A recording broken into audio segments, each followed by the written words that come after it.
Hello, welcome to the Groseal Bicycle and Pedestrian Advisory Commission. Call this meeting to order, and I'd like everyone to stand for the Pledge of Allegiance. I pledge allegiance to the flag of the United States of America and to the republic for which it stands, one nation, under God, indivisible, with liberty and justice for all.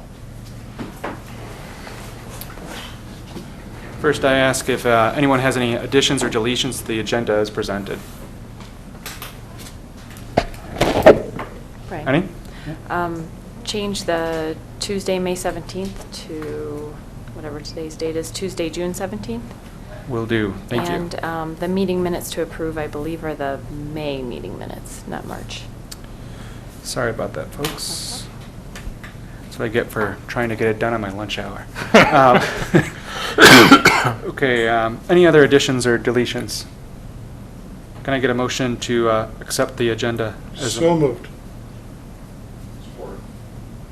All in favor? Aye. Thank you.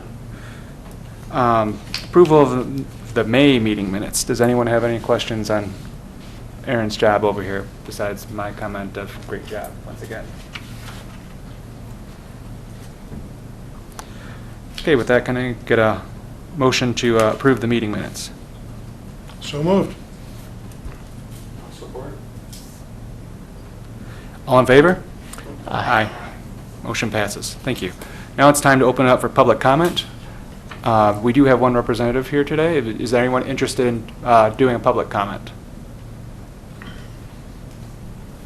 Hello, welcome. You interested in providing any public comment? Our public comment period is open right now. Is it now? I arrived just at the right time. My name is David Hartwell. Would you come up, use the microphone? Oh. My name is David Hartwell. I was... David, address?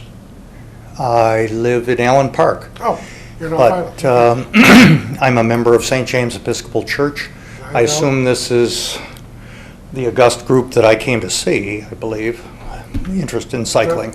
And we just the other day had a blessing of the bicycles at our church. So I wanted to stop by to see whether you would be able to comment about your National Bike Month drive to get children to bike to school and things like that. I was aware of that, having worked on setting up Blessing of the Bicycles for the last 3 years. 2 years, and then this was our third year. So I was just casually curious to stop by and learn about your advisory commission and the work that you're doing. So. Well, David, first of all, thank you and the Episcopalian Church for putting on that Blessing of the Bikes on Sunday. It was a very nice event. Two of the members were able to attend, and Jane's not here tonight, but I know that she was very... I met her at Island Fest, and so she was very excited about it. It Yes. was a wonderful event for those of you who didn't go. There was probably in the neighborhood of about 40 bikes that were blessed, and then afterwards they rode about almost 2 miles around down East River, and then I don't know the exact route, but it was about just shy of 2 miles that they went. Yes. And then they came back and they had an ice cream social and a little bit of time for chatting. Some fellowship. And, Yes. and it was a very wonderful event. We had beautiful weather, and I, for one, appreciate you putting that on. It was my first time at that event, but it won't be my last. I was very impressed by it. Well, I appreciate that, and just to let you know that my wife and I still have to determine what we want on our brick, but we will be helping support that worthy cause. So Yeah. I'll let you get on with the rest of the meeting, but thank you. Oh, thank you, David. And just so you do know, we do have activities for the schools, for the biking to school and walking to school. We had an event in the month of May. I here. saw that Very outside the successful. Meridian schools, and I was just casually curious to know how successful it was, whether you had the police monitoring that. I mean, obviously I was aware of it, biking to work from past years of working on the Blessing of the Bicycles, and just didn't know this was the first year that you did this? It was our first Cycling to... It was our first year as a commission to really help sponsor that and kick that off. In fact, Erin was kind of our lead on that, and she might want to add a little bit more as far as numbers and things, but in my eyes, it was a very successful thing that we can build on. Wonderful. Okay. Hi, Dave. Thanks for coming. Hi, Erin. I would say we had a lot of help. There's Safe Routes to School has a website and a lot of resources, actual people you can talk to that really helped with the planning. And I think it was getting the word out that was the biggest challenge, and then also working with other groups such as the schools, because we are a township body and we're not within the schools. And I think just coordinating that made it the most challenging. I think it was a success. The first day it was a little rainy, but we were still pleasantly surprised to have a lot of riders. So I think in the future we need to have better plans for a rain date and publicize that more. And you said that you saw it when you were riding by. Some comments I received was that the general public needed to be, I guess, notified. More in aware advance. of Yes, what that yes. It seemed that like event was. everybody at the school, we were hammering the schools with all these flyers and information, so the parents were Take aware, home the to kids the were children, aware. yes, okay. Well, Yes, you but were I doing think everything, I but I think. think a lot of the people going to work and things like that were caught off guard. So that's something that we learned and we hope to improve on next year. Did you have any specific questions? No, other than being aware of the national movement and the ride to work, and I didn't know about the schools, but I was thrilled to see that and was curious whether it had worked out well for you. So. We felt it was, did you want to Good. comment? Go ahead. Oh, I was just going to say that, public education and outreach, that's going to be a major focus of either, this commission as well as, other ones, and the relationships between the commissions and other township officials. So I think, moving forward, we're probably going to get rid of the few hiccups that we did have. I think it was very successful for the first year. Right. And we have, a very talented individual on our commission, Jane Fiegel, who unfortunately isn't here today, but she's been getting out the word by creating different videos that we can put on GITV, and we're trying to get a little bit more savvy with our outreach, both from a technical standpoint online, but through traditional venues as well. So hopefully in the future we'll be able to advertise more about the event, and if by any means if you're interested in helping out, we're always looking for more individuals to help us with these efforts. Well, certainly, we'd love to have thousands and thousands of bikers, and I know they are on Rose Hill, but just picking the right date, and realized that there was one of our members that was supposed to entertain at a kayaking function that was canceled over the weekend. And so, I know that there are problems for scheduling and trying to determine weather, which you can't control, and things like that. So, but David, we are in the planning stages for an event on the 26th of July, and Barry is going to entertain at that Is event. he? Yes. Okay. It'll be a walk on the path event here. We're pushing a community social event where we're going to have stations from the airport, from the Lutheran Church, from down in East River, all coming to the Commons at between 11 and 2 o'clock, the Commons being at Meridian and Macomb, where our Okay. gazebo and park is at. Okay. We're going to be giving hot dogs and lemonade and ice cream, no charge, and encouraging people to just come together, meet your neighbors, walk, ride, bike, walk your dog. And it's going to be, we hope, a great social event. And so it sounds like you're interested in seeing something like that. What Come date on is down. it now in July? July 26th. Okay. Saturday at 11 o'clock. Well, that could work. That could That was very my well work. invitation. Yes. Okay, I will make note of that, July 26th. Good, thank you. Good. There's also going to be a walk to school day in the fall. It's generally in October. I forget the exact date. Aaron, do you know it by any chance? I don't know it offhand. I think it's in the ballpark of October 8th, but I'll have to check. The website would have it, walkbiketoschool.org. So And of your course, site would have that information on it that I pulled up? Yeah, Of your Bicycle and Pedestrian Advisory Commission? If It would it- have some dates maybe, or some things coming? If it's events? not up there yet, Or it's the going to be up there calendar. soon. Thank you for putting in a plug for our website. Additionally, on the Facebook page, we try to advertise these events too, but I think that probably in the next couple months, we'll probably try to start planning for the walk to school day in October. So Okay. if you can give us any contact information, we'll personally send you an email or contact you if you're interested in participating in that. I'll be happy to try to help if I can. So, Thank you, David. Thank you very much. Appreciate it. David, I do have a question for you. Were you the gentleman who wrote the article in MLB last year about the blessing of the bikes? That would be me. Thank you for writing that. I read that last year and I was really appreciative. It was my pleasure. It was my pleasure. Thank you. Yeah, enjoyed writing it, enjoyed hosting it Yeah. for our church. And this year I was just a participant. I had turned over the reins to 4 other women of our church, and my wife and I were able to not have to host all the social parts of it, and we could actually ride together on the bike ride. So it was fun for us. Good. So thank you. Thanks again for the article. Oh, my pleasure. If there's no other people looking to do open public comment, I'd like to close it now. Okay, old business, fountain update. For those of you watching at home, or as well as in the audience, we are putting in a fountain that will be on the path on Grow Road at the intersection of Grow and Meridian. And it is, we had this fountain on display at Island Fest, and there's a few of us out there, talking to individuals about it, and we're trying to raise funds for the actual installation of the fountain. The fountain came as a gift from the Island Roadrunners, which is a local running club on the island, and it's a beautiful fountain.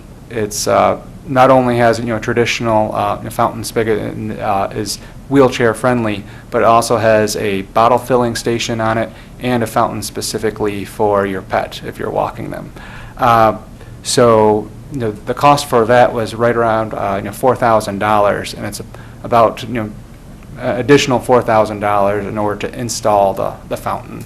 So we are doing a fundraiser where we're asking people to buy a commemorable brick where they can personalize with any specific language that they'd like, as far as commemorating an anniversary or a graduation, things of that nature.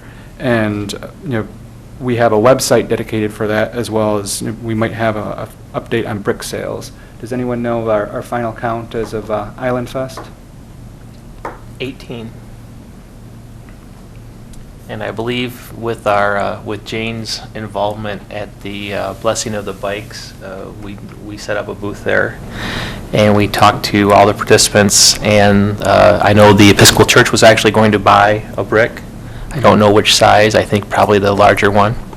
And there were 3 or 4 other people that took the information and were very interested. So I would be surprised if at least 2 or 3 of those, including David, was one of them, that will be dropping off their money at the township or going onto the website to pay for that. So I think by participating, that was very successful, considering we had that much more interest in the bricks there. So, What was everyone's opinion on the Island Fest booth or our public outreach opportunities? Start with Roger. Yeah, I was there for 2 hours, I believe, on Saturday afternoon, and had a good amount of people walking by, and stuck up a lot of conversations. Nobody bought a brick while I was there, but were very interested in finding out about it. But people were universally praising the fountain, especially they didn't immediately notice that it had a water bottle filler, so I said and showed them that. And then they noticed the pet bowl before they did the water bottle filler, and they're like, well, this is really good. Are we going to replace all the other ones with it? Well, in an ideal world, yeah, we would. But however, there's this thing called money, and we'll see where it goes from there. But it was positive. We were at a good location because I think we had about as much as anybody was getting in front of their booth. So it was steady and had a lot of conversations with people. So. Aaron or Alan? Well, unfortunately, I had to work as a police officer during the festival, so I couldn't attend our booth, but I did direct a lot of people towards it. I actually sold 2 bricks without working the booth. Thank you, Pam Ferrucci, and thank you, the other family who bought it. They actually bought it for their dog, so dog lovers out there, you can also put your dog name on a brick. The brick will last forever. The dog won't, so just remember that. Also, I think it was great. Interacting with the public really is gratifying to us because we're starting to see a tangible result from all our work, and we love it when the public interacts with us, and this was a great venue for us to do that. Eric? Al sold the 2 bricks whenever I was working, so thank you, Al. And I think the family was the Sakas? Sakas. I don't know that I actually sold any on my own. I thought, I think some people disagreed with the location being a good one. I was fortunate enough to be there during the breakfast and the dinner, so I saw a lot of foot traffic. It was a good outreach opportunity. Talked to a lot of people. Some people familiar with us, so they might have had more to say. Some people just asking questions. I thought it was a really good opportunity for that. Brick sales maybe weren't as heavy as we would have liked. I think it did hurt us that we can't accept credit cards. I think that we would have sold more at Island Fest had we been able to do that, but otherwise it was a good outreach opportunity. I'm not sure how many people were coming with their checkbook to Island Fest, so, but the outreach seemed like it was really great. Rob, do you want to? Well, I didn't have handcuffs or a gun, so I didn't have as good a success as Alan with the brick sales either. But I did put in a lot of hours on the booth, and I did see a lot of the foot traffic and spoke with a lot of the folks that attended the festival. And I think that was probably more important actually for our commission than the sale of the bricks, was the opportunity to have FaceTime with the pedestrians who will be utilizing our pass, getting to know them, getting to hear their thoughts and wishes and dreams for our commission to fulfill. And the only thing stopping us is time and money, unfortunately. But it was good to hear from our residents and those that are non-residents that utilize the pass and roads here, to find out what they were thinking, where they would like to see us go in the future, where they would like to see pass added, what type of pass they would want, what other amenities they would like, and also find out from them if they would support things such as millages or other opportunities to help us with other activities. So I think that was very important for us to have that opportunity to speak with the community. Yeah. And transitioning right from that, you were talking about how we're able to get the input from folks. We have an ongoing sheet of all the different ideas that visitors had when they were talking to us. So I'll just highlight a few of them over here. That there was some people that were interested in basically visiting parts of Groseal and understanding the historical significance of our different landmarks, and but doing that by bike. That's something that's actually happening in the city of Detroit, where Wheelhouse, which is a bike shop over on the riverfront, they actually charter different tours, and they go out not only in the riverfront but all across the city of Detroit. So I thought that was an interesting idea that perhaps we could talk to the Historical Society or other individuals on the island that might be interested in taking that up, at least on as a pilot project of some sort. It seemed like there was a lot of folks that were looking for group rides as well. So they'd want to be a part of a reoccurring ride that happens every Saturday morning or things of that nature. So it might behoove us if we can connect with some of the more unofficial bike clubs that are actually going on the island and rides, so that way we might be able to advertise to other folks that those are open and to the general public. There's a couple other in here that I'm not going to go into detail, but I guess one thing that I'm sure we never get tired of hearing is that there's a demand for some sort of facility on East River and West River. So as I've told everyone else, that our commission is in general agreement that we understand that that's a priority, but we definitely don't want to recommend any specific solution on how to fill that space right now, and that it'd be a part of our future non-motorized plan. So I think at a future work session, maybe we can go into details and interpreting these ideas a little bit more, because I only spoke about the ones that I was privy to. So since we all took different shifts, some of us might have more intimate knowledge on these subjects than others. But other than that, is there any other comments on the Island Fest? Wally, is there anything that you'd like to add? I was out of town for the entire Island Fest. My wife was there, and she said we have a great deal of traffic, and it was positive. Island Fest was generally considered a good success this year. We'll get more detail on that, but as far as making a comment about how we did there, I don't think it would be appropriate for me since I wasn't there. You folks that were there put in the hours and the sweat, made good comments, and that's good for me. Thank you, sir. With that, we can move on. I'm sorry. Oh, yes, sir. Brian, you had made some mention of historical sites around the island.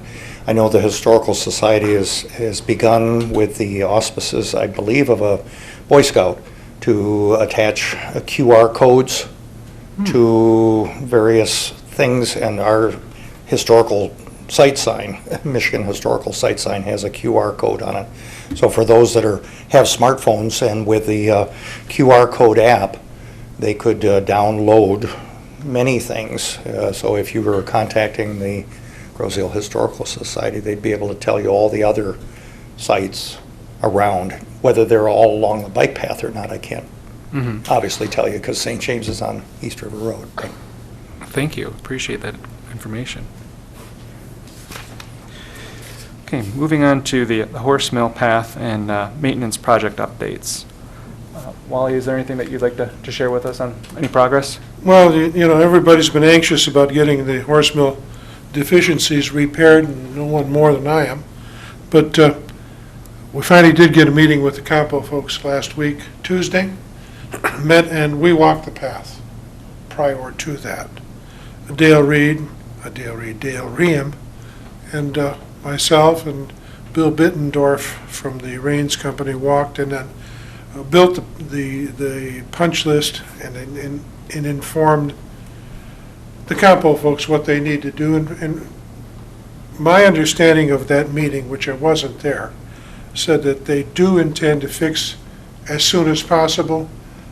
We've got a little bit of wet weather in the last couple of weeks, but I expect that in 3 to 4 weeks they'll be done fixing Horse Mill and all of the ponding and crack issues that were associated with that punch list. Okay. So by the time we come to our next meeting, if things dry up well enough to put equipment back down there on the path, they don't want to make more problems than they solve with that equipment, so that's what they're going to do.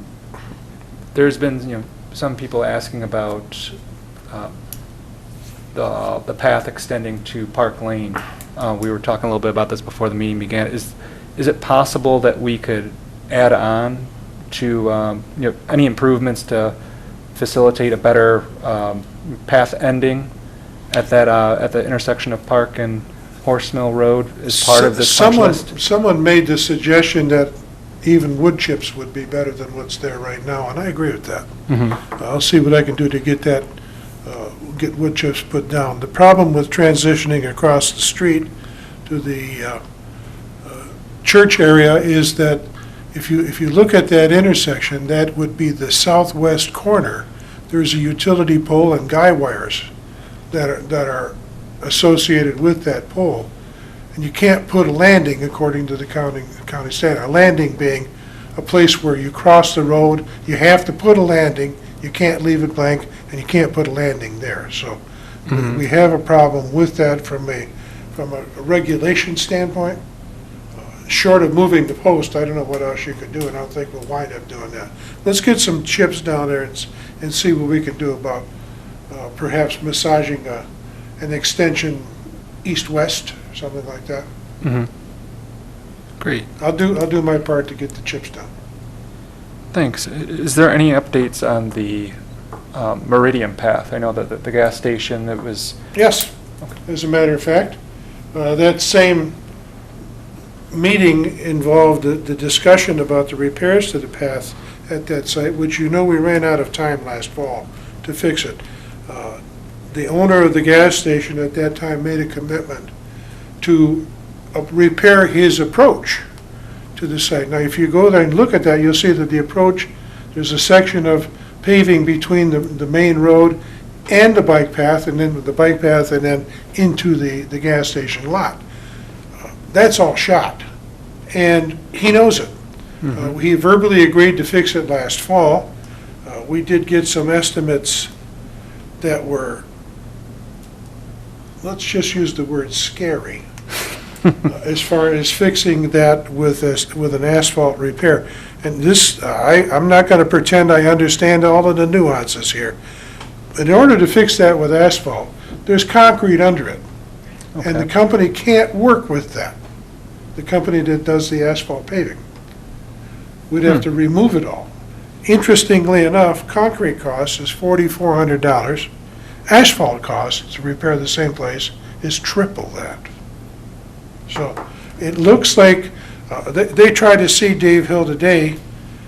He wasn't in, so I can't tell you he's committed to or agreed to continue to commit to it, but it looks to me that we'll probably get a fix there. And the fix will be an asphalt bike path and a piece of concrete between the main road and the bike path. That should be the fix. We'll know more tomorrow. So where the path crosses the driveway, will that be asphalt or would that be concrete? That will be asphalt. Okay. Thank you very much. I noticed that there's still some power washing and sealing going on with the bridges. Do you know when that's going to be complete, or? I'm is of that the already- understanding it was complete. Okay. Where did you see somebody working on it? On Meridian, right by Ferry. I saw, yeah, over last weekend that there's a probably truck got some out there. touch-up. Okay. And I know that, what were all the sites that were actually, power washed and sealed? I know we had the You had path the around Meridian Elementary, across from Meridian Elementary. That's and then correct. the You had the ferry. bridge on Grow Road down across Frenchman's Creek, and you had the big bridge across the Thoroughfare Canal. Okay. So the sealing that was done on the outlook at the end of Macomb on East River, was Done that part of? separately from us. Okay, great.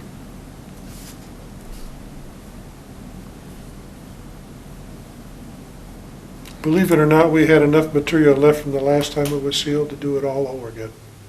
I think we still have some left. Mhm. Barry Sedlock, rest his soul, bought in quantity. Saved a lot of money. Now, Al brought up at last meeting that there was some, questionable, pieces of wood that might need to be replaced. Do you know when we might be able to potentially look at that and see if there's anything that urgently needs to be taken care of, or, a time frame for when we might be able to? I have not seen or heard that, so Okay. show me where. Well, I did a survey on the Frenchman's Creek crossing. There's 4 or 5 handrail boards that are either warped or cracked, or one's actually half missing. Most of the boards I'm concerned about are the handrail boards where people place their hands. Most of them are slightly warped just because of wear, but some are so decayed or cracked that we should at least concern ourselves with the handrails. Let's go look. Yeah. So I did count 5 on that bridge, and there were 3 on the Meridian Meridian Road. I don't want to call that a bridge.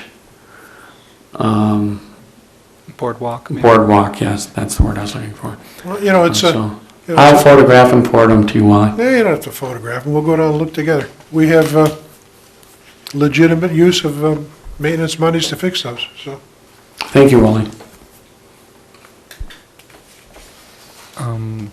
Guess we can move on to complete streets policy.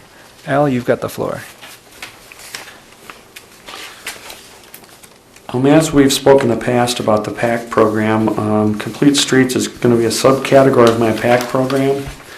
Let me just briefly talk about PAC.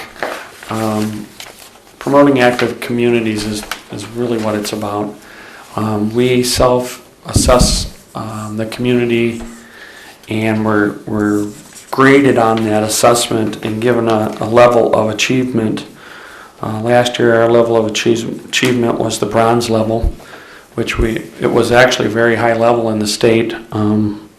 We placed about 6th in the state for our commitment to the PAC. This year we're going to reassess also by July 15th. One of the new things on the PAC program is the adoption of the Complete Streets policy. In a nutshell, Complete Streets policy is it's a best practices adopted by, at first it was adopted nationally. The state adopted it. They were the 14th state to adopt it. And then in the state, many communities have adopted it either by resolution or by ordinance. To touch on Complete Streets would take a lot of time. You are welcome to review it under micompletestreets.org. It's an extensive read. It completely covers the integration of traffic mixing between pedestrian, vehicle, bike, handicap travel, and it incorporates it under best practices to keep it safe and efficient. And it's a complex program, but it is a free program for us to use and to set policy, so we know we're doing it effectively and safely, and we're not going to make mistakes with large budget items that might have to be redone because we didn't follow a best practices policy. Basically, that's what it comes down to. So what I'm proposing is that part of the PAC program this year, we will forward the Complete Streets policy to the township, ask them to adopt it by resolution. I did forward a copy of a general resolution for that purpose to each one of you. Tonight I'm going to ask your support so we can forward this to the township board, ask them to adopt it by resolution. There are two options there, by resolution or by ordinance.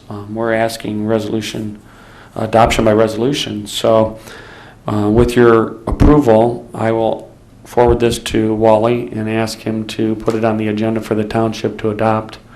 Once it's adopted, we'll incorporate it into our self-assessment, and we hope that we raise our level of achievement to maybe a silver level this year. And you got to ask yourself, why is this so important? But let me give you a little background on that. Once we adopt the Complete Streets policy, it helps us if we apply for grants or funding. It may be the deciding factor whether we get awarded a grant or funding over another venue because they haven't adopted it. So this may be preemptive for us to apply for a grant, and it's just good business. So with your support, I'd like to forward this to the township for approval. Al, for those people that are watching or in the audience that may not know the difference between the two options, can you explain those two options and why you're recommending one of those options versus the other? You mean the adoption by resolution or by? Yes. Well, basically, they're both going to do the same thing. Adoption by resolution is simply going to adopt it as a reference, not as a policy written in stone like a ordinance would do. So we're asking for adoption by resolution. I could read the resolution, but it's a 2-page resolution. It's just too long. But what basically we're doing is we're asking them to consider Complete Streets when they plan anything to do with travel within the township, how it's all coordinated, the safety standards used. They will use the guidelines set forth by AASHTO and the American with Disabilities Act. All that's incorporated into their plan. So what we're going to do is we're going to refer to it. If it doesn't apply to the program we're trying to implement, they will always have the option to just disregard it. There's several reasons why they would disregard it. That was my big question. And they can disregard it if the scope of it is too expensive or it doesn't really serve a large majority of the public. If it if it conflicts with an environmental constraints, you know, let's say we add the bike path into a sensitive watershed area, we may decide not to do it because it interferes with it. So there are reasons not to use this, but that's clearly pointed out in the resolution. You know, if we have to dig something up because it's an emergency, like a utility repair or something, we don't have to follow this guideline under an emergency exception. So they've added all the little reasons why we wouldn't use it, and they're all good reasons, but it's all included in that resolution for their consideration. I would just add, as well as Alan had mentioned, that there is the resolution and there is the ordinance. Additionally, there is, you know, some communities that are doing a full plan along with that. And I think that those two higher levels with the ordinance and the plan, they're more for communities that own their own roadways. So all communities that are cities, in some villages, they own their own roadways, as where townships like us, all of our roads are owned by Wayne County, or in other townships, they'd be owned potentially by the Michigan Department of Transportation as well. So in those cases where you do own your own roadways, you're going to have more detail about your own programs, your work programs, capital improvement plans, things of that nature that could probably benefit from that ordinance. And those ordinances can range from one-page documents to 10 pages plus. And then the plans, I mean, they can just get astronomical. With the Complete Streets policy, the way I personally view it, and a lot of others do, is it's sort of a flag that's raised in the air, so that way when a road agency comes through and they're going to be doing some work, that it prompts them to have a discussion with the community about creating a context-sensitive solution. So as Al was saying, in certain situations, maybe it means that you're not doing anything differently than you've done in the past because no one's walking or biking there, or there's significant financial constraints or ecological concerns.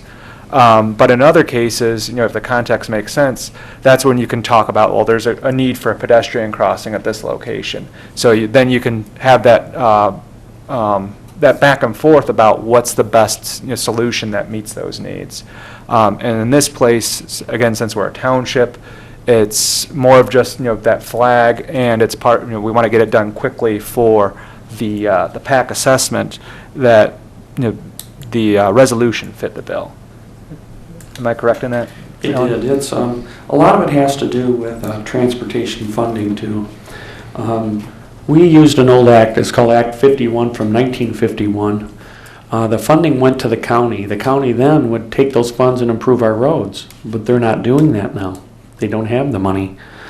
Under the Complete Streets policy, there's two new public acts out, Public Act 134 and 135, and they talk about state transportation funding and the Michigan Enabling Act and how we get our money. So this might free up money for us simply because we're not going through the county under Act 51 funding. And that's a complex story, but what it's doing is it's actually taken an old, outdated funding system and replacing it with a new one. And this new system may allow us to get funding to do our own projects. And if that's the case, it only helps us with the adoption of the Complete Streets policy.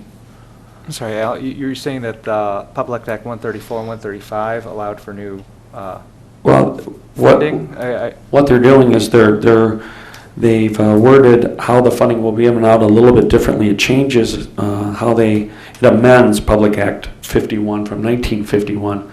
I mean, that's a 62-year-old law that is grossly outdated, how we're funding our projects, and they've replaced it. Feel free to go in and read Public Act 134 and 135 if you can't sleep at night. And it explains it. It's quite in depth, but it's a step forward for all of us, especially when we start funding our projects.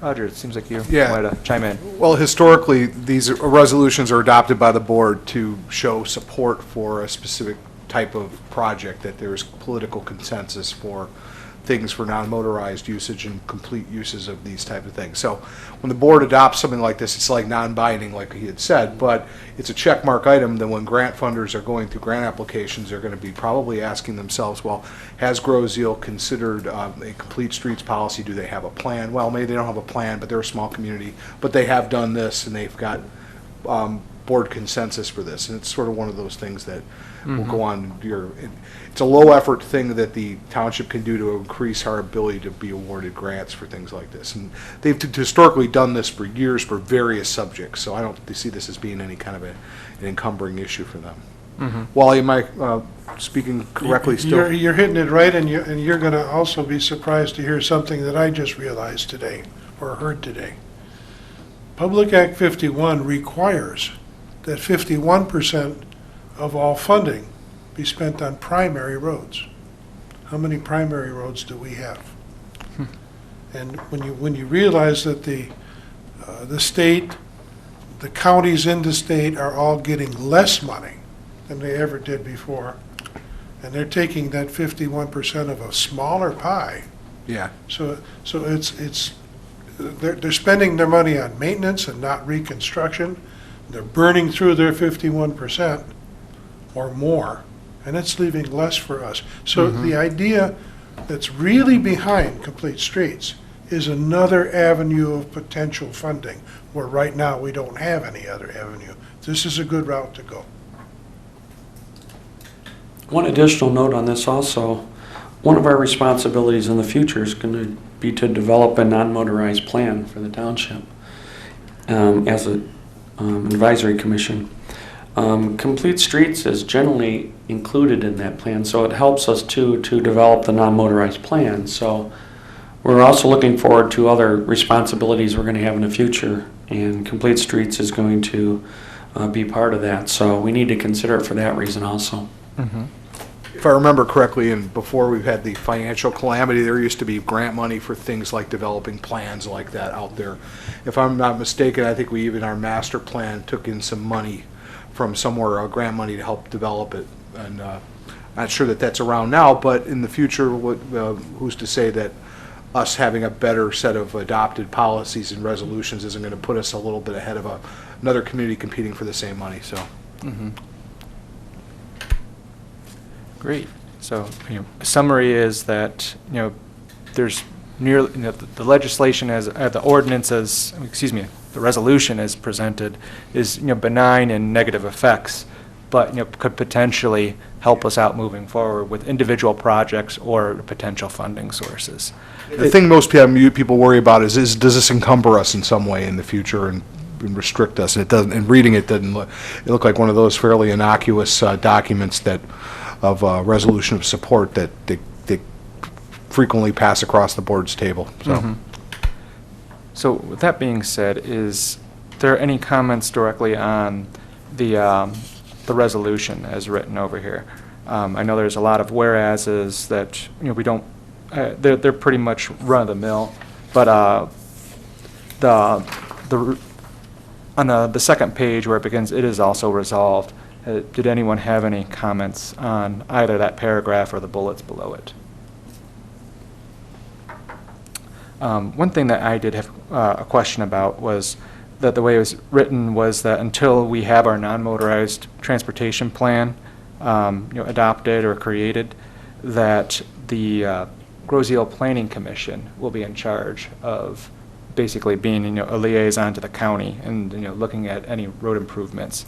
And I was wondering, was that a conscious effort on your part, putting it with a planning commission? Is there a benefit to doing that, or should it be our commission since we're more intimately knowledgeable about priority corridors and things of that nature? Well, that was one of the things I was concerned about, but I thought in the big picture the planning commission had more to do with the final decision making than we would as a planning commission would have final say-so with approval of the township, but we're acting as an advisory commission. So that's why I chose them. I thought their input would be higher than our input. Mhm. I've known I serve on the planning commission as well, and on a couple projects, they've asked me specifically about, for example, West River, was that a priority corridor? Was there any plans for putting in a pathway or something of that nature? So at least in my local experience, it seems like they're going to be relying more on us. Okay. So I just wanted everyone to know that and, see how you guys felt, if, maybe it should be us, or if there was still some other advantage to having the planning commission act on the township's behalf. Wally, do you have any opinion on that?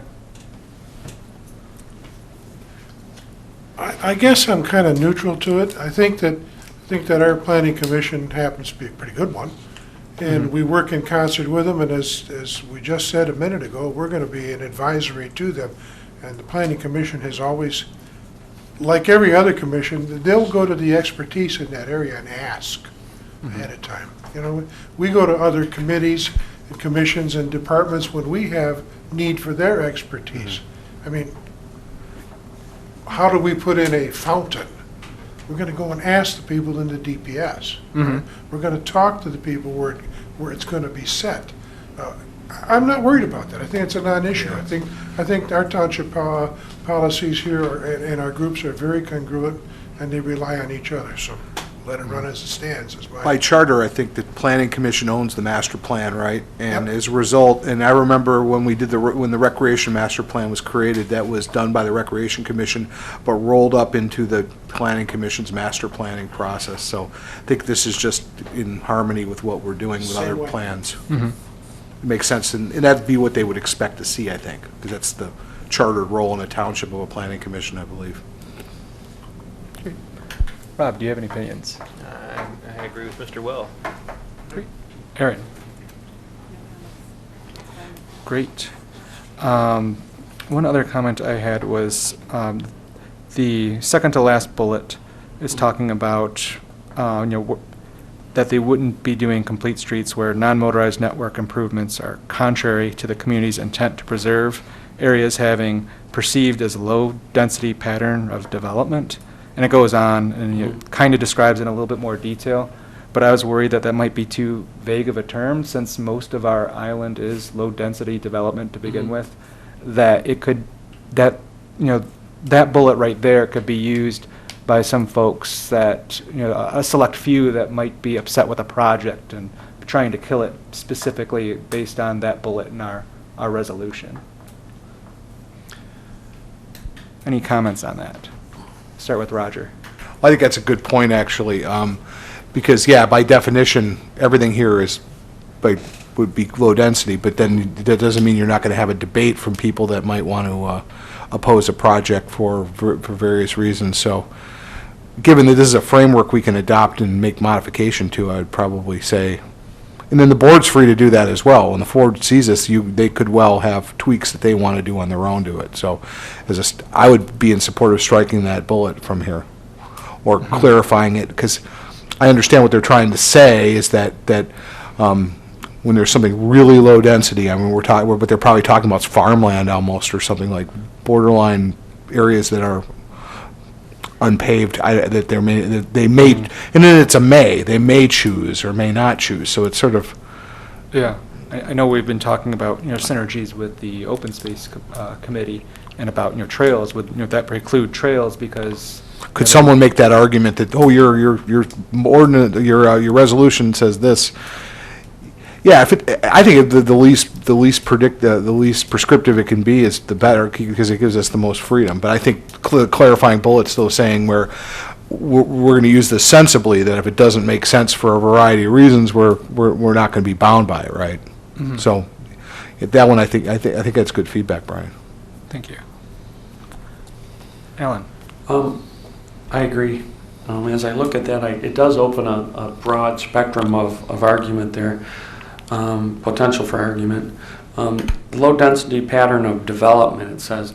Is the development issue the mindset here, or would it be maybe low density pattern of travel as opposed to development? Yeah. Or strike it completely? I'm not sure on, the solution here. The low-density pattern of development is what concerns me mostly. But, so I'm not sure if there's a way we can fine-tune it. Perhaps we can, recommend approval tonight based on, administrative things that, you could do to either fine-tune this or, delete it. I think overall, this is a great resolution and that we should move forward on it. I don't want to, hold us back, but I think it should be something that we do, consider how we can tweak it. Well, if this bullet point doesn't fit in any demographic we have, we just generally don't need it. And I hate to overcomplicate anything. So we should consider just striking this bullet point. Okay. Aaron, your comments on that? I would be fine with striking it. I think when I read it, I read it as relatively low, but again, there are no numbers or figures that go with that, and it can be interpreted in many ways. So I'm okay with striking it. Rob? I think striking it keeps everything as simple and straightforward, and we can approve the resolution tonight to move forward, and it'll be in its final draft, so that would be my recommendation. Great. Wally? You're sending it to me to sell it to 6 other people. Give me the best you got. Okay. I don't have a problem striking it, and I keep coming back in my mind as saying that this is a resolution, it is a guidance, it is not a commandment. So we have a choice whether we follow its guidance, but it's nice to have guidance available to you if you need it. And that's the way I'm looking at complete streets. You got GPS in your car if you need it. You don't have to use it, Yeah. right? And I'm. They're going to make you go, right into East River, or, right into. Isn't gonna happen. It's a guidance, Yeah. it's a guidance document and not a commandment. And I think if you want to strike that point, strike it and let's get a motion. And I think I should probably stay away from voting either way on that because I have to make a presentation. What is your thought?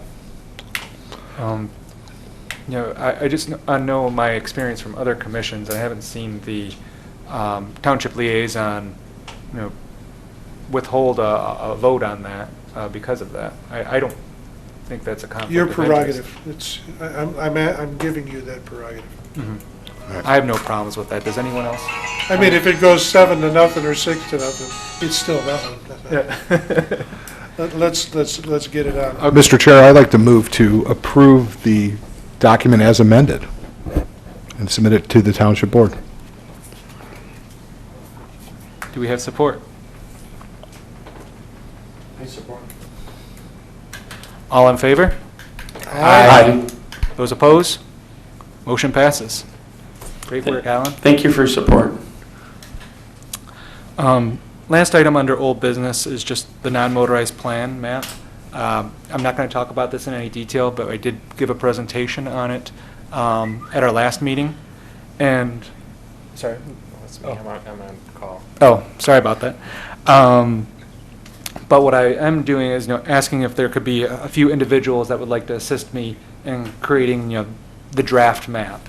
Essentially just going through, seeing what we can accomplish before, just in a draft form, so that way we can present it either to the township board or the public moving forward, just as an example of, what we want to accomplish. Because again, we're going to go through the whole non-motorized planning process, hopefully complete with public outreach meetings, township, town hall meetings and things of that nature. But I'd like to have something tangible that people can look at and get an idea of what we're moving towards. So what I'm thinking is that maybe we can set up a reoccurring meeting that a couple of us can get together and hammer some of this out in the next couple of weeks to a month. I'd be glad to help you with that. Great. Any other volunteers? Is this, yeah, I'd volunteer. I think this is like building upon what you showed us with the Google tools with the points of interest, because we had talked about that in the meeting just before this, that would be people want to know about our amenities and our map of where our stuff, like where would we park, where our water fountains, and I see that as a natural thing that we would publicize. Just click this link and here you are. Yeah, it would give us, a snapshot of all existing Yep. facilities, but also what we've been hearing from the public. So Yep. we can document all of our public comments. We might be even able to put, the names or, when we receive those public comments, and potentially, actions that we did based upon those Yeah. public comments. And then hopefully have another layer, eventually that would be our official non-motorized plan. And that could be, is what this Complete Streets references over Yep. here, that, our township as well as other road agencies and other officials can look towards as we're moving forward with developing. Great. That's all for old business. Moving on to new business, all of you should have received an email from Mr. Posiak about the lawnmower purchase.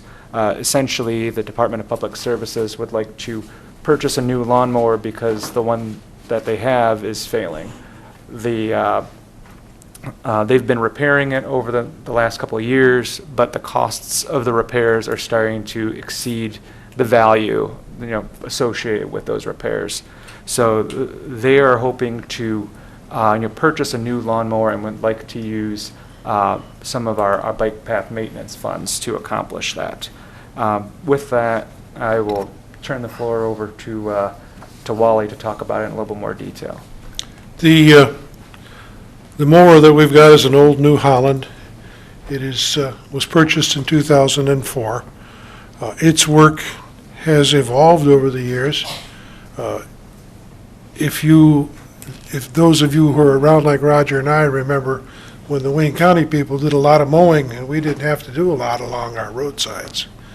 But they don't do as much as they used to. And so we have been evolving through the DPS in a program of doing more mowing than we've ever done, year after year. The mowing we do is alongside of roads. If you'll indulge me a little further, remember that bike paths were part of the DPS, and they were split away from it just a few years ago. But the work that would be done with this mower would be the same work that we've been doing with the New Holland, except the New Holland shot. Every time you fix something on it, two other things fail. And John Keim went out and got 4 prices for mowers, and pretty much the same types of mowers, and got a very competitive price from a local vendor on the island, and said this is the one that we would like to buy. Cost-wise and support of a local vendor, and a great name. Husqvarna has got as good a name as anybody in the business. Came to us and said we have to figure out how to finance it. Well, being a bike path, we could buy it outright. We would take $8,900 out of a bike path maintenance fund, and that could be accomplished. But that's something I did not want to do. I wanted to make sure that the people who were recipients of the mowing shared in the cost of replacing the mower. So I went to the DPS and I said, how about splitting it with us? And Jim Budney is the DPS liaison, a trustee like I am, and he came back and asked a few questions and pointed out that the DPS provides the labor and the gasoline and the repetitive maintenance on the device, but that the other big recipient is the DDA. And so I have reached out to the DDA to see if they will share some of the cost of that $9,000 purchase with us. I haven't got that answer yet. So DPS has said no to any? DPS hasn't said no, they just haven't said yes. The final decision would be based upon me making a presentation at the township board.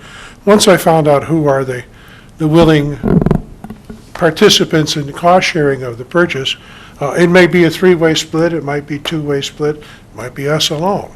But the township board will make the decision as to whether we buy the mower and where the funds will come from. I'm trying to protect the budget of bike paths by pointing out that other people use the mower besides us. Now, what the mower doesn't do, it doesn't cut the grass at Centennial Farm, it doesn't cut the grass at the soccer fields. The golf course has their own mowers. This is a mower that's designed, its purchase is designed to cut alongside the bike paths and between the bike path and the road. That's where I'm at tonight. Hopefully, I'll have an answer the next day or so, perhaps in time for the next township board meeting. Thank you, Wally, and we greatly appreciate you, being a wise steward of the bike path maintenance Well, I've got to funds. be a wise steward for the entire community, and it seems that I'm looking for a fair solution, that's all. Wally, I just have one concern about it, and looking at the specifications of the mower, the one we're going to be replacing, the one we're going to be replacing is probably, I would estimate, $15,000 to $20,000 mower grade, that New Holland. I'm concerned that for $8,500 in today's market, we're going to be going down a level in terms of reliability and durability and be back at this issue quicker. Yeah, maybe lower cost, but it sounds like the duty cycle, I'm concerned, would be, given the extra work that it's doing now, that we may be under-speccing the mower, given the new requirements. Because I saw it running around over by the bike path the other day. That's a pretty beefy New Holland that we've got now. And I can't imagine for $8,500 we're going to get something comparable for that. It's supposed to be a diesel engine and a decent machine.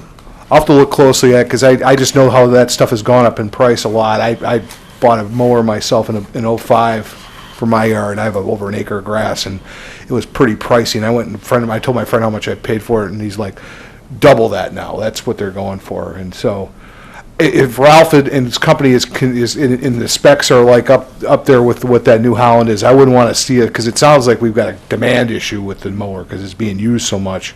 Does it have a high enough duty cycle for what we want to do?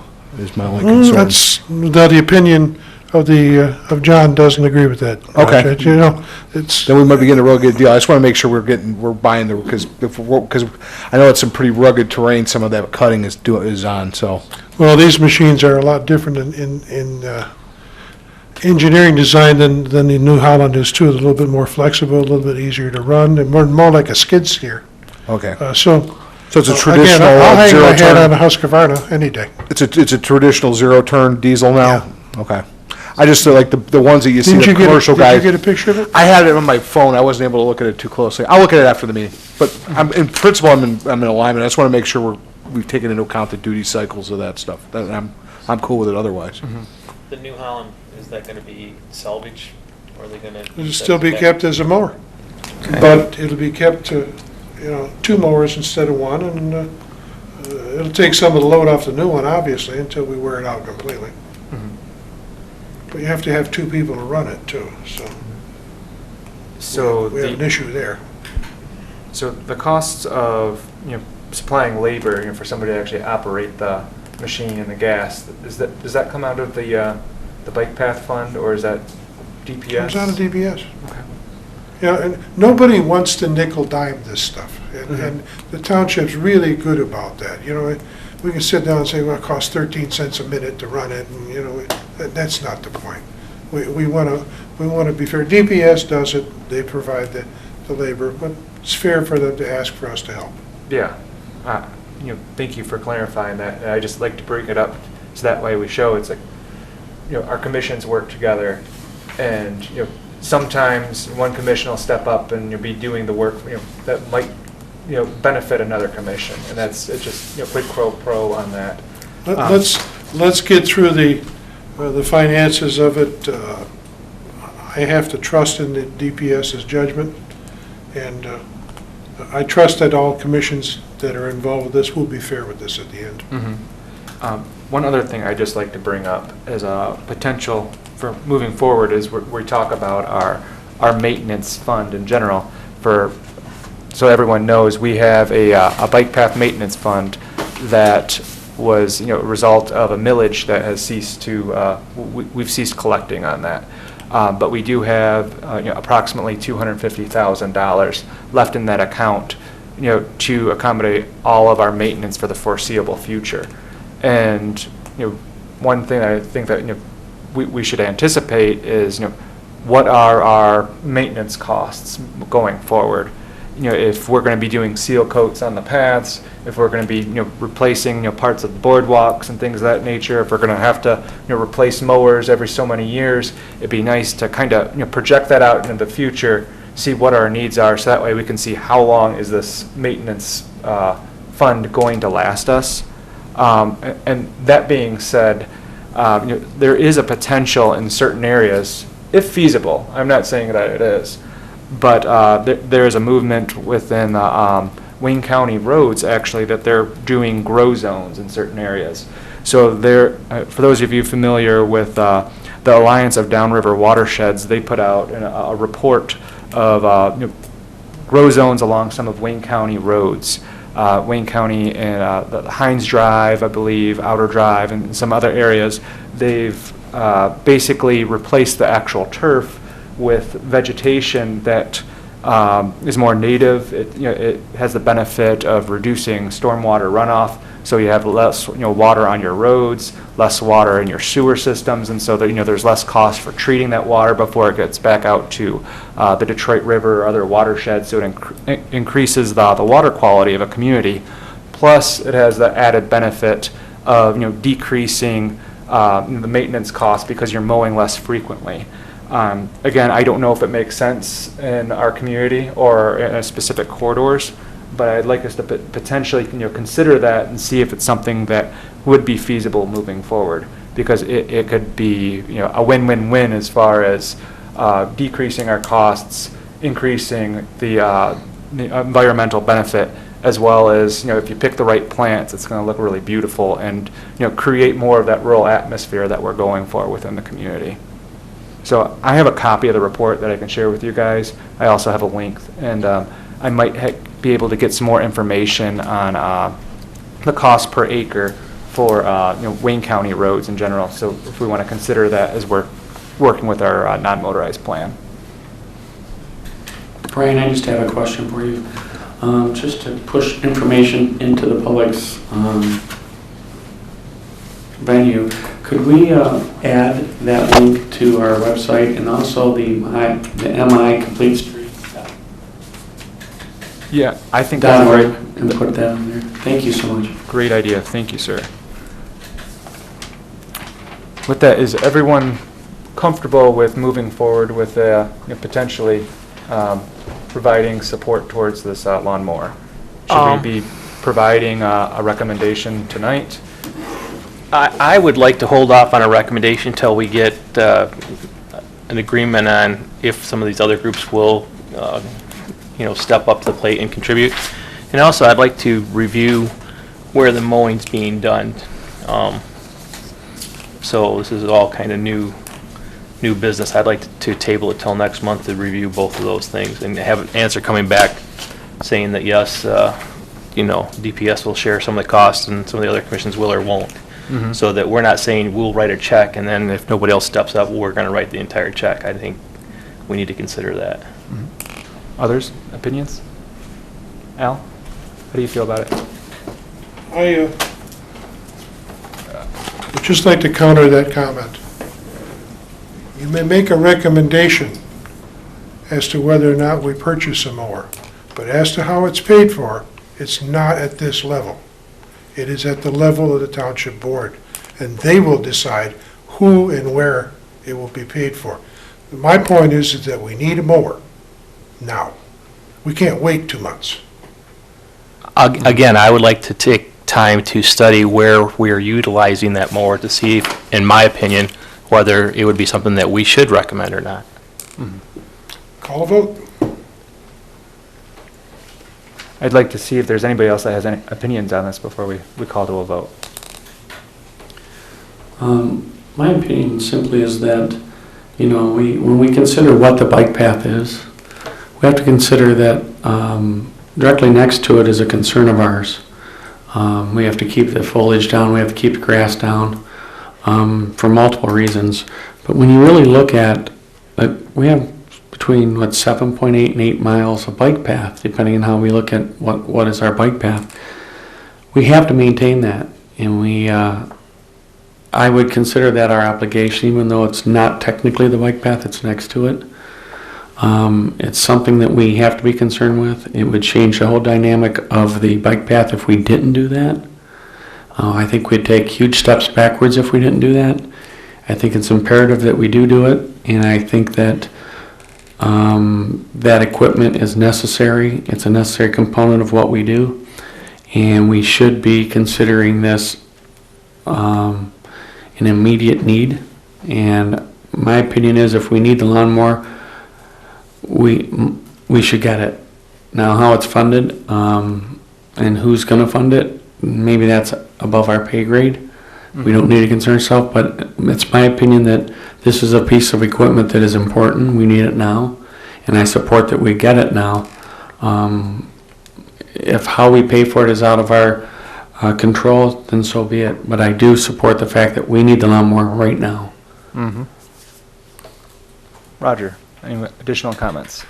Having been around the block before with this stuff, if you start, I guess, getting down to where you're really dividing all this up, we're getting some benefits back too from the fact we're not paying any labor to cut.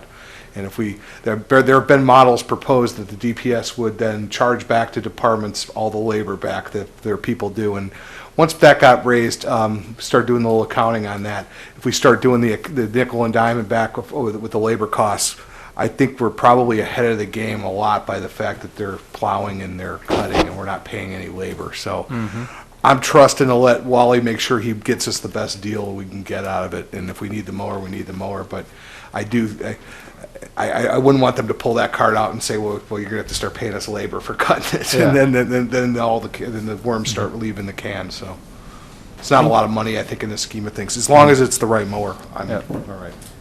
Thank you. Aaron, any additional comments?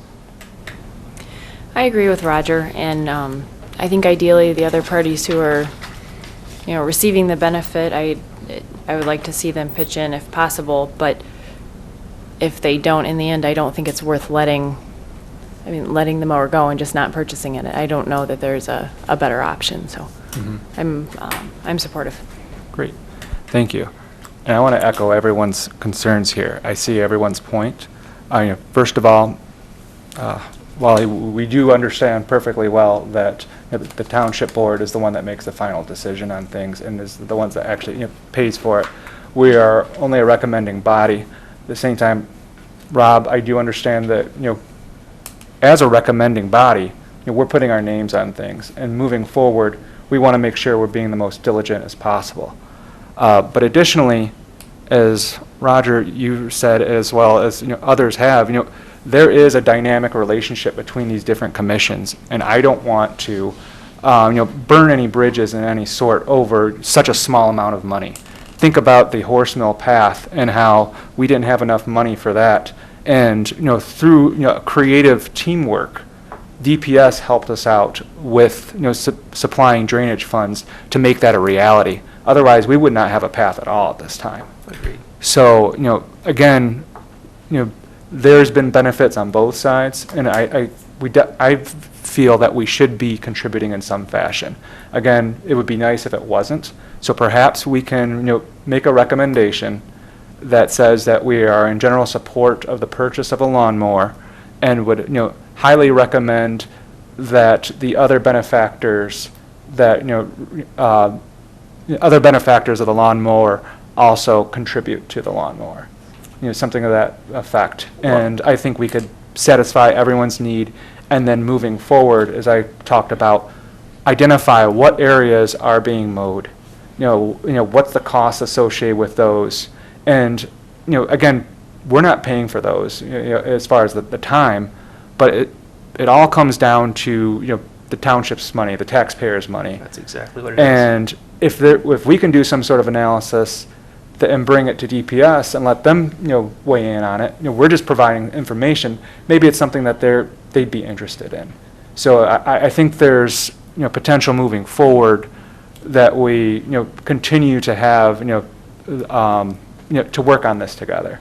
And I'm hoping that what I just said, calms you a little bit as far as your decision. I just, the fact that I would like to take between now and the next meeting, time to go and evaluate the paths and see where they're mowing and determine whether that is really something that we should be in support of or not. Okay. Based on the fact that usually roadside maintenance is not funded by anybody other than the road commission or the township that pays into that. It's not something that Parks and Recs usually contribute to, or bike path commissions. So I understand the wanting to play nice in the sandbox with the other commissions, and I totally agree with that. But I wanted to see the volume of what they mow and where is that adjacent to the paths versus where they mow that we're not even near. And if, it's a 60-40 thing versus an 80-20 thing.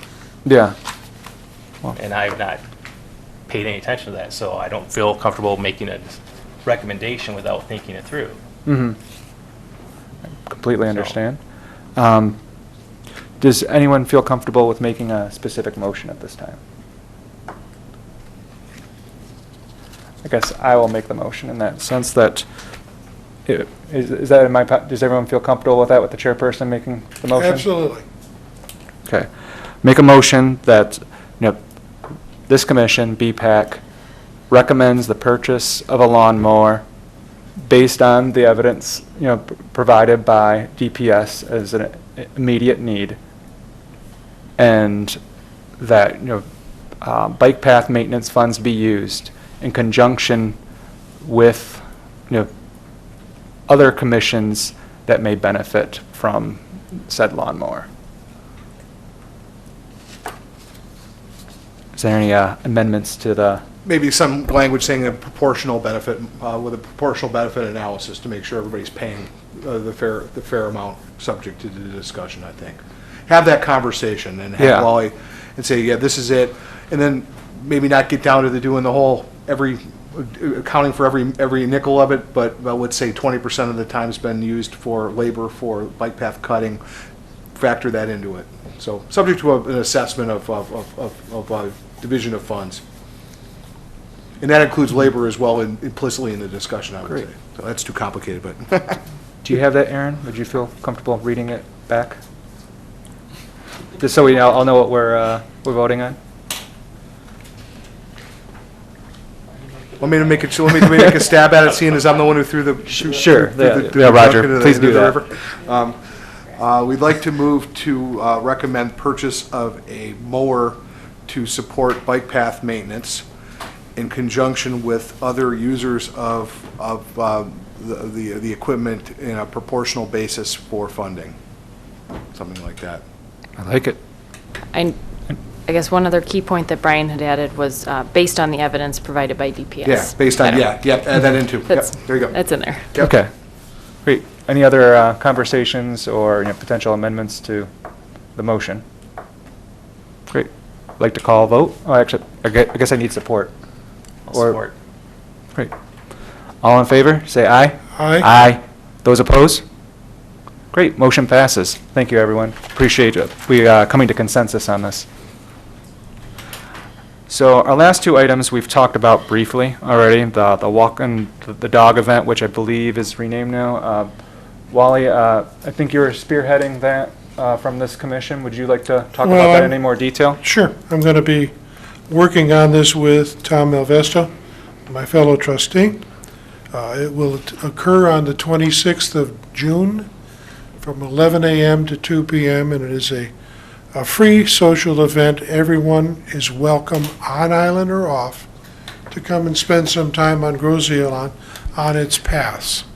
And we will set up an itinerary where people will be able to park at 3 or 4 different locations, specifically the Lutheran Church parking lot, Township Hall parking lot, and the parking lots down at the east end of Macomb Street, so that people who want to drive here and then bike or walk can all come down to the Commons, where we will have free hot dogs, free lemonade, free ice cream, and musical entertainment for a couple of hours, and just get to meet your neighbors, take a good peek at all that Groseal has to offer, especially as it ties together to bike paths and recreation. Bike paths and recreation are synonymous with each other, and they're a critical part to Groseal and a worthy part. It's what makes Groseal Groseal. Let's watch for some future publicity in bulletins and in handouts and on Groseal TV and on our websites. Things are being put into place in the next few days to talk about specifically where those arrangements are going to take place. But again, a free event, a nice Saturday afternoon. Come on, bring your kids, bring your dog on a leash, make sure that he's people-friendly, or she's people-friendly. Don't bring your cat, Sue. The event should be a really fun event, and I'll make sure that we have enough hot dogs and lemonade to keep everybody happy when you get there. Do you need any more help from this commission as far as advertising or any other support? We will be coming to you by email with needs, but I don't see that those needs are going to take a great deal of funding or perspiration at this point. This is going to be just a pretty much straightforward publicity event. Great. Showing off. We're going to show off Groseal. I'm personally looking forward to the event. I really wanted to come out to Bless the Bike event, but my children are a little bit younger, and so I didn't feel comfortable riding with them on East River all the way from my house at that time, especially since they get tired biking down the street still. So this is an event that I might be able to participate in a little bit more, and hopefully in the future I can get into those other events. But looking forward to it, and thank you for putting this on, Wally.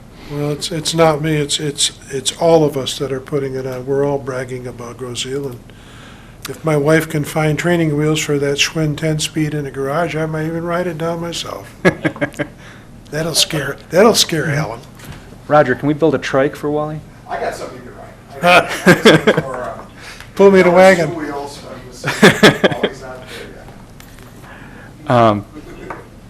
Okay. Last event we have on our new business, again, was spoken about a little bit, but I'll give Rob the floor if he wants to talk any more about the Bless the Bike event. No, really, it was, as we spoke earlier, it was a wonderful event, great weather. The Episcopalian Church did a wonderful job hosting it. They were very great hostess and hostesses. We had about 40 folks there. We even had a motorcycle or two that was blessed as part of it. The one thing I do think there were some lessons learned from me and Jane on some of the things that we can help with and plan for accordingly next year to help make the event a little bit more successful for us. One of the things that we did is we had the brick sale there, but we also had pamphlets handout of the maps that we had made out and handed out at Island Fest, and that was good. So things that we probably could do next year that would be a nice thing would be, there were a lot of kids there, and most of the kids were wearing helmets. That's great. Most of the parents were not. That was one thing I did note. But we have those little things that we've gotten from the police in the past to hand out for Frosties or Slurpees or whatever. So I think moving forward next year, that'd be nice to be able to hand those out to the kids as a that of white quote unquote for wearing helmets at that event, and to encourage that reinforce positive reinforcement. So I think some things like that would be just noteworthy. But overall, I think it was a very successful event, and it was a wonderful day. So Great. Okay, moving into reports and closing. Does anyone know of any upcoming rides or runs aside from those that have been mentioned thus far? Well, I'm sure Gibraltar will have one over the 4th of July, because they always do, and Trenton has their Trenton Days coming up, so I wouldn't be surprised if they've got something coming up on the 27th or 28th when Trenton has their downtown stuff, but I don't know if those for a fact. Okay. So, Okay, Township Liaison. Bicycle bells, Petrie's, um, women of Oh. ladies bicycle group. Yeah. I mean, they meet Tuesdays, but I mean, or Wednesdays, I should say, but certainly to invite them to your event on the 26th. it's a good idea. Reaching out to all the bicycle groups, women's as well as. It's off island, but there's a group of bearded 20-somethings that ride on a wind out on Sundays at 6 from Tongue's, the coffee shop, down as far as Elizabeth Park. They get some, if you get your fixie on and hang out with some of the youngsters, it's an interesting group of people. They wind up back at a local watering hole when they're done. But Tongue's at 6 p.m. on Sundays. Great. Wally, do you have anything to add for your Township Liaisons report? just some thanks. The simple fact of the matter is, just like usual, BPAC really sets the pace when it comes to getting things done. And how hard you folks all work on it is an amazing thing to me. And I'll thank you on behalf of the Township Board for all you do. I have to say that there is no slacker. There is nobody hanging back in this group. Everybody contributes with 110% effort at their specialty. Alan, thank you so much for all the work you've done in Complete Streets. And this wouldn't happen without your expertise and your hard work there. Aaron, I've never seen anybody take on selling a brick like you did, and so I appreciate that very much. Jane Fijo, the magnificent Jane Fijo, with her videos. I don't know why they're not on Grosseal TV yet, and if they're not on by tomorrow, they're going to be on. She did a beautiful job showing off the bike to school days. That's a great video, and she deserves a lot of credit. Mr. Albrecht, you and I sometimes don't see eye to eye, but boy, we sure disagree in a very cordial way. Try. And you know, that's what this is about. We're not supposed to think all alike. That's true. And you have your opinions, and everybody has their opinions. So never doubt the fact that I'm going to say thank you to you too, okay? Okay. And let's just keep up the good work. Set the pace. BPAC sets the pace. Thank you all. Thank you, Wally, for those kind words. I'm going to keep my report short tonight. I'll just say thank you again to everyone for participating in Island Fest and everything that you guys have done. And we've got a lot to live up to based on our past record here. So moving forward with our non-motorized plan and looking at the maintenance and all these other things, we still got a lot of work to do. That being said, I would like to get us to meet a little bit more often, potentially. One thing I was thinking of, I'm guilty of not having a lot of time either. So I kind of propose meeting and never actually follow through. So what I'm thinking is that, at least for myself, every Wednesday night, I'm over at Centennial Farm. My children are there doing karate. I've got some downtime. I'd like if anyone's available to come on over and we can brainstorm some ideas, start moving forward. Additionally, if we can figure out a date, I know Rob, you've volunteered your pad to be home for some of our brainstorming sessions, and Yep. I think we should take them up on that as well. Yeah, whatever will work for the committee, we'll make happen available. So with that, if there's no one else that has any comments or questions, concerns, I'd like to have someone to make a motion for adjournment.